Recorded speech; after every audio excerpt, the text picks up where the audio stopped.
Hey guys, it's Ken Maxfield, the Hide Guy, and this is our market recap for the week ending May 3rd. Apologize for the tardiness in uploading this video blog, but had some technical difficulties and finally got it worked out.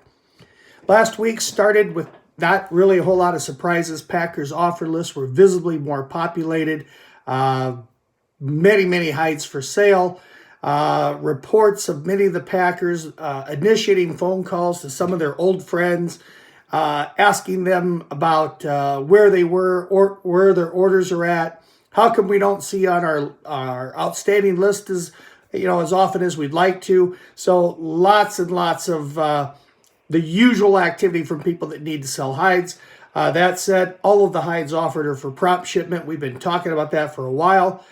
Prices, it's to the point where asking prices almost don't matter. It's considered a starting point because the people who are willing to open up their mouth and bid are bidding aggressively lower, and it just comes down to a point where our buyers and sellers are able to find some common ground. As far as interest last week, it's a bit mixed.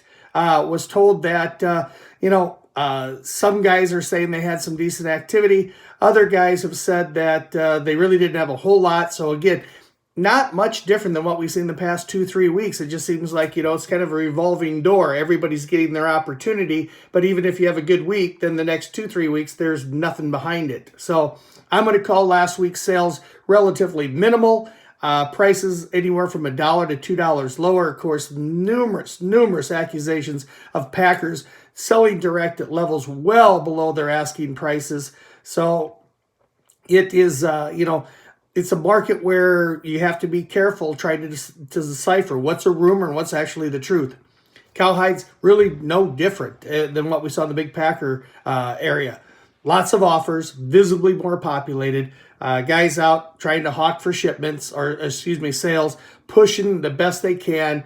Buyers reluctant to open up their mouths. They know they got this thing on the run, and unless you're willing to give them something that makes them raise up their neck and do the prairie dog, as I like to call it, there's just not a lot of reason to open up your mouth if you're a buyer unless somebody gives you a price you can't refuse. That said, interest was like big Packer hides, not a lot happening. Bids were minimal, prices were aggressively lower. End of the day, trading at $1 to $2 lower. You've got certain cowhide selections now that are to the point where they are a break even. I don't think we're even that, we're really probably not that far away before you're going to see some of these processors starting to ask their suppliers to pay them $1 or $2 to pick up hides. As far as the harvest last week, 670,000. That's not only the high for the year, that is the largest harvest since week 25 of 2011. We thought we were going to see bigger, but that 670 is knocking the socks off the thing. There's no doubt about that. Packers are making money. There's plenty of cattle. We've been telling you that, we're going to be bigger than a year ago. We were thinking 1.5%. Last week, if you remember, we revised our estimate for the year to be somewhere in the neighborhood of 1.5% to 2%. And right now, at that pace, we're hoping that's enough to catch it. So, looking around the globe, our friends in Europe continue to report the same. They're having trouble moving prices down at the abattoirs. Basis what they're having to pay there versus what the prices they're getting on the few hides they can sell. They're just looking at huge losses.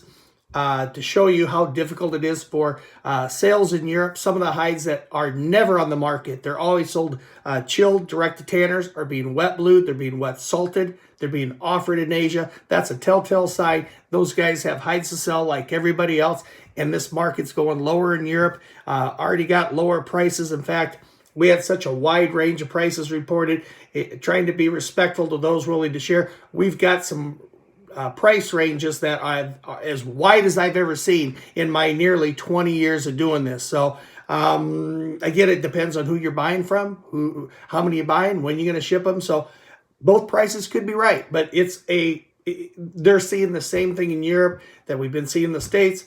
Brazil's no different. A lot of these Packers, I've been told by some people, if you take a table run production in Brazil fresh, you can almost write your number down on the contract as how much you want to pay. If you're wanting them to pull out all of the undesirables, roughly 90 cents, That might be a little high. Some people tell me they know of lower. I can't confirm it.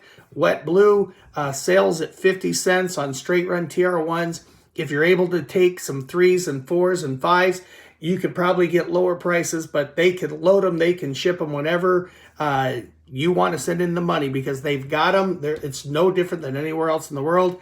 And going over to Australia, it's the same story. Their kill might be off a little bit. It's lower because of the Easter holiday, some of their national holidays, but they're having to take less money just like everybody else. It is not fun selling hides if you've got a weekly production coming at you. The export report came in with about 355 wet salted hides sold. That's not great. It's not terrible. It's still below what we're producing. Shipments bounced back a little bit at 315,000. Wet blue sales absolutely horrible at 47,000, while shipments were decent, and those came in at, as I'm looking, 197,000. So here again, export report, we have 6-digit deficits against the harvest. Just last week alone, 250,000 less sales than what was made. We've been doing that now going on 3 weeks. We're almost 2 million behind produced versus sold. It doesn't take into account the domestic soak. Throw 25,000 in a week for the domestic soak. We are still looking at a situation where we've got 1.5 million hides produced that haven't been sold. Looking ahead to next week, we don't see anything different. I think you're going to see offer list heavily populated, producers pushing you to buy. Those with money able to take prompt shipment will be able to name their price. That's it for this week. Ken Maxfield, the Hide Guy. Check out my website, www.themaxfieldreport.com. Look forward to talking to you next week. Thanks.